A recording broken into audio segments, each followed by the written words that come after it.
2 August माझ्या आयुष्यातला सगळ्यात मोठा काळा दिवस. वैऱ्याच्या जीवनामध्ये येऊ नये ती रात्र आणि वैऱ्याच्या जीवनामध्ये येऊ नये तो दिवस दुर्दैवाने माझ्या नशिबाला पाहायला भेटला. 2 ऑगस्ट वडिलांचं दुःखद निधन झालं. 1 महिना आणि आज 5 दिवस झाले. असा एक क्षण जात नाही, एक तास असा जात नाही की ज्या क्षणामध्ये वडिलाची आठवण येत नाही. शेवटची भेट झालीच नाही. शेवटी बोलता आलं नाही. शेवटचं बोलणं राहिलंच. शेवटची भेट सुद्धा राहिलीच. फार कष्टातून प्रपंच फुलवला मायबा, फार कष्टातून. वडिलाकडे 2.5 एकर शेती होती आणि त्या 2.5 एकर शेतीमध्ये 4 पोरींचे शिक्षण. मला भाऊ नाही, पण कधी वडिलांनी मुलगा नाही अशी कमतरता कधी भासूच दिली नाही. मुलींना मुलापेक्षा फार मोठं धरलं. तुम्हीच माझी मुलं आहात. गावात लोकांनी म्हटलं ना 4 पोरी, बाप म्हणायचा 4 पोरी खांदेकरी, 4 पोरी माझ्या 4 खांदेकरी. गावात कोणाला पोरगी झाली तर बापाने घरी जावं त्या बापाची समजूत काढावी. भाग्यवानेच तुला पोरगी झाली. अरे काहीला काहीच नाही, त्याच्यापेक्षा आपण भाग्यवानी, निदान पोरी तरी झाले. फार कष्टातून मायबाप सगळं आयुष्य कष्टातच गेलं. आणि आता कुठे सुखाचे दिवस आले होते. वय कमी होतं, 50 वर्ष. 74चा वडिलांचा जन्म. त्यांच्याही आयुष्यामध्ये 28 वर्षाचं वय असताना माझे आजोबा कॅन्सरने वारले.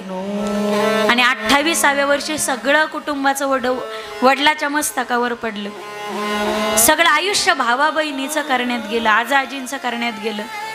पुढे 4 पोरी, आमचे शिक्षण, आमचं बालपण. आणि इकडून तिकडून आता सुखाचे दिवस आले. पण सुखाचे दिवस पाहिला पांडुरंगानं बाप नाही ठेवलं. अरे पंढरीचा पांडुरंग, ज्या पांडुरंगाने मला दाखवला. आता पंढरपूरच्या किती वाऱ्या मी केल्या तर माझा पांडुरंग मला या जगाच्या आणि विश्वाच्या कोण्या कोण्या कापऱ्यात दिसेल. आता जगाच्या बाजारात किती कोटी ओतले तर माझा गेलेला पांडुरंग मला परत घेता येईल. असेपर्यंत किंमत कळत नाही मायबाप. आम्हाला नव्हती असं नाही, पण तितकी किंमत कळत नाही रे. फार कष्टातून प्रपंच फुलवला. आमचे शिक्षण चालू होते ना, त्यावेळी बापाची बनेल सुद्धा फाटायची. आम्ही म्हणायचो पप्पा नवीन बनेल घ्या ना. त्यावेळी वडील नुसते हसायचे. त्यांच्या गालावर फक्त हसू असायचं. तेव्हा ते का हसत होते त्याची किंमत कळत नव्हती. चप्पल फाटके असायची रे, चपलेला टाच राहत नव्हती. मी चित्रपटातल्या कथा तुम्हाला रंगवून नाही सांगत. अरे कधी कधी काळ असं व्हायचा, 4 जणीची फीस एकाच वेळी भरायला लागायची. त्यावेळी किराणा कमी भरल्या जायचा. कधी कधी दिवस असायचा भाजीला तेल सुद्धा नसायचं. भाजीला तेल नसायचं. एवढं कष्टात जीवन गेलं. चटणीवरती कधी कधी ओतायला तेल सुद्धा नसायचं. ज्यावेळी आम्ही मोठ्या झालो, दोघीचे लग्न झाले. आमची शिक्षण करत असताना रात्रीचा दिवस, दिवसाची रात्र. सरकारची कोणती स्कॉलरशिप नव्हती मला. आणि खेड्यातून माझ्या वेळी एका मुलीनं खेड्यातून यमी हिंदी करणं म्हणजे छोट्याशा खेड्यामध्ये फार मोठी गोष्ट होती. एका सामान्य शेतकऱ्याने, कोरडवाहू जमीन असणाऱ्या शेतकऱ्याने पोरीनं उच्च शिक्षित बनवणं. गावातले लोक म्हणायचे राजू भाऊ, अरे 10 एकर वाल्याचे लेकरं घरी तर तुझ्या पोरी संभाजीनगरला जिल्ह्याला शिकतात. बापाचं अंतकरण भरून यायचं का? एक दिवस माझ्या मुली मला सुखाचे दिवस दाखवतील. पण दुर्दैवाने ज्या वयात अरे सत्काराचे हार बापाच्या गळ्यात पडायचे, त्या वयामध्ये दुर्दैवाने मला बापाचं पिंडदान पाडायची वेळ या हातानं आणली. या हातानं सगळ्यात मोठं दुर्दैव आहे माझं मायबाप. सगळ्यात मोठं दुर्दैव आहे. जी वेळ वडिलावर आलती 28व्या वर्षी, माझ्या 28व्या वर्षी सुद्धा तीच वेळ आली जी वेळ माझ्या वडिलावर आली होती. आजोबा गेले, वडिलाच्या अंगावरती कुटुंबाची जबाबदारी पडली. कुटुंबाच्या जबाबदारीचं काही वाटत नाही मायबाप, पण उद्या मी एखादी गोष्ट केल्यानंतर, मला एखादं यश मिळाल्यानंतर कौतुकाने पाठीवरती थाप मारणारा आणि वेळोवेळी आशीर्वाद देणारा बापाचा हात या विश्वाच्या पाठीवरती मला कुठेच दिसणार नाही. आता कुठंच दिसणार नाही. ज्यावेळी मी माहेरवरून निघायचे ना, पहिलं दर्शन मी आजीचं करत नव्हते, देवाचं करत नव्हते, आईचं करत नव्हते, वडिलाचं करत होते.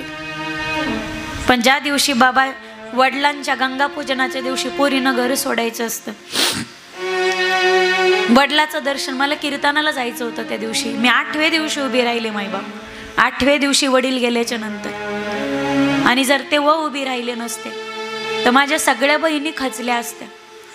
आणि कदाचित तेव्हा मी उभी राहिले नसते तर त्या पुढे आयुष्यात मला कधी उभं राहता आलं असतं की नाही मी सुद्धा सांगू शकत नाही. गंगा पूजनाच्या दिवशी बापाच्या पायाचं दर्शन घेणाऱ्या या 2 हातांना बापाच्या फोटोचं दर्शन करावं लागलं. फार मोठी दरिद्री मायबापनी बापाच्या बाबतीत, फार मोठी दरिद्री आणि फार मोठे भिकारी पण माझ्या पदरात पडले. दररोज 8 वाजता 8:30 वाजता 2-3 दिवसातून तरी पप्पाचा फोन असायचा बाबांचा, दिदू बेटा जेवलास का रे? मुलगी म्हणून कधी धरलंच नाही मायबाप. दिदू बेटा जेवलास का रे तू? आज कोणत्या तालुक्यात आहेस? आज कोणत्या जिल्ह्यात आहेस? तुझी तब्येत तर बरी आहे ना? काळजी घे बरं. आज 1 महिना आणि 5 दिवस झाले मायबाप, 1000 फोन त्या फोनवरती येतात रे, 1000 फोन येतात. पण त्या फोनवरून दिदू बेटा जेवलास का? आज 1 महिना झाला हा आवाज ऐकण्यासाठी कान आसुसलेच मायबाप. बापाचं दर्शन घेत असताना मी प्रत्येक कार्य करत असताना बापाच्या चरणाला वाकत होते. पण महिना झाले ते पाय जगाच्या पाठीवरती मला कुठंच दिसत नाही. ज्याचे मायबाप जिवंत असतील तुम्ही भाग्यवान आहेत, तुम्ही श्रीमंत आहेत बापाच्या बाबतीत की पांडुरंगाने तुम्हाला बाप ठेवलाय. माझं MA हिंदी झालं, हिंदीत MA. 2 नंबरच्या बहिणीचं BCom MCom बँकिंग झालं. खेड्यातल्या एका पोरीनं बँकिंग करावं. 3री बहीण माझी PSI पूर्व परीक्षा पास झाली, आता ग्राउंडची तयारी करते. 4थी लॅब टेक्निशियन होईल काही दिवसात. सगळं व्यवस्थित होईल. आता सगळ्याचे लग्न होतील, लेकरं बाळ होतील, कशाची कमतरता पडणार नाही. बापाने एवढं खंबीर बनवलं मायबाप. 1000 वादळ आले तरी हिमालयासारखं कंठावर अंतःकरण करून आम्ही झेलायला तयार आहोत. बापाने फार खंबीर बनवलं. पण आता बाप मात्र कुठं दिसणार नाही. कोटीच्या सुखामध्ये, अनमोल असणाऱ्या सुखामध्ये आता बाप नावाचं अस्तित्व आणि आमचा बाप नावाचा पांडुरंग आम्हाला कुठंच दिसणार नाही. इथं जेवढे बसलेत जेवढे मुलं बसले, ज्यांचे बाप घरी जिवंत आहेत, माझी विनंती तुम्हाला, मी तुम्हाला इमोशनल ब्लॅकमेल नाही करत मायबाप. कीर्तन हसवण्यासाठी आणि रडवण्यासाठी नसतं. माझी विनंती, ज्याचा बाप घरात जिवंत आहे, उद्या गेल्याच्या नंतर ज्यावेळी बाप आंघोळ करून असा खुर्चीत बसन ना, गेल्यानंतर त्या बापाचं दर्शन करा आणि जवळ जाऊन त्या बापाला कडकडून मिठी मारा. गड्या कडकडून मिठी मारा. सांगता येत नाही कोणती शेवटची मिठी असेल आणि तुम्ही घेतलेलं कोणतं दर्शन शेवटचं दर्शन असेल. आम्ही कथेला होतो सगळेजण पाथर्डीला. वेळ काढला आणि धावती भेट दिली होती वडिलाची. डोळे भरून बापाला पाहिलंही नाही माईबाप, लगेच कथेला परतावं लागलं. ती शेवटची भेट होती. आणि त्यानंतर बापाला 10-12 दिवसानं पाहिलं तर मी माडावर आणि तिरडीवरच शेवटची भेट राहिली, शेवटचं दर्शन राहिलं.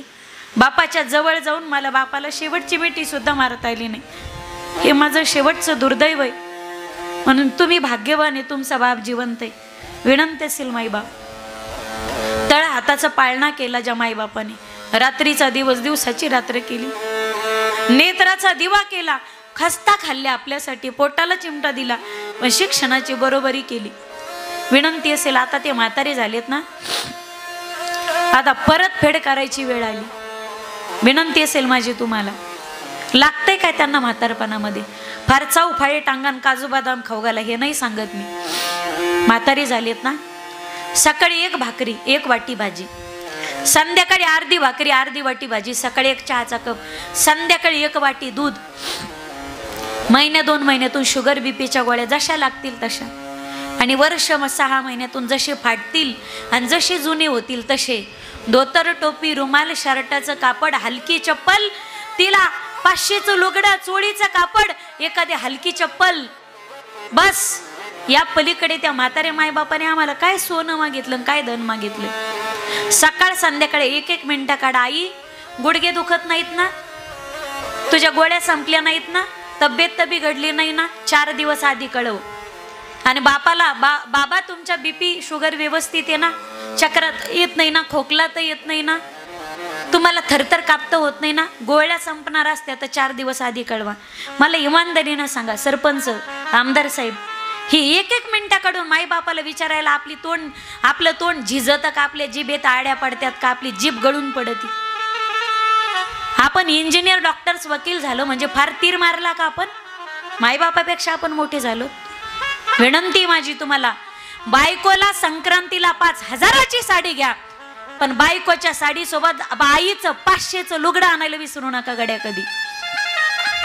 5,000च्या साडीमध्ये आई बायको 5,000 चुका काढी ती, पण 500च्या लुगड्यामध्ये जिला अजून एकही चूक दिसली नाही ती आपली आई. पोरांना 15,000चे कपडे आणा, पोरं घालीतात पण फाटुस्तवर नाव ठुतेत. बापाला तुम्ही फक्त 700-800 मध्ये धोतर टोपी हारक शर्टाचं कापड शिवून आणा. चालता येत नाही, आंघोळ करून हातात काठी घेतो. आणि मारुतीच्या महादेवाच्या दर्शनाला बाप 4 ठिकाणी उठत बसत जातो. आणि येणाऱ्याला जाणाऱ्याला रामभाऊ, शामभाऊ, सकाजी, भिकाजी, तुकाजी, पोरानं शिवलंय, पोरानं शिवलंय, पोरानं शिवलंय. अरे अख्ख्या गावात कोणाचं पोरग नाही, आपण पठ्ठ्याचं पोरग जाऊन हिराचे मरावून अशा पोराच्या पोटी जन्माला यावं. पोराविषयी, मुलाविषयी कौतुकाचे ज्याचे शब्द असतात जगाच्या पाठीवरती, त्याला बाप नावाचं अस्तित्व म्हणतात. आहे पर्यंत त्या मायबापांना म्हातारपणामध्ये पोटच्या लेकरासारखं सांभाळा, त्यांना चांगली वागणूक द्या. हा हातच्या कीर्तनाचा सगळ्यात मोठा बोध आहे मायबाप. बाकी काही घरी घेऊन गेले नाही तरी हरकत नाही. आणि वाक्य काळजात उतरून घ्या, शेवटचं वाक्य वाणीला पूर्ण विराम. मायबाप आहे तोपर्यंत दिलेली चटणी भाकर ते प्रेमाने स्वीकारतात आणि तुमच्यावर प्रसन्न होऊन आशीर्वाद देतात. मायबाप मेल्याच्या नंतर 10व्याला घातलेल्या लाडूच्या पंक्ती फक्त कावळ्याने तुम्ही खायच्यात, नंतर मायबाप येत नसतात. आहे तोपर्यंत त्यांची सेवा करा आणि आहे तोपर्यंत त्यांच्यावरती प्रेम करा.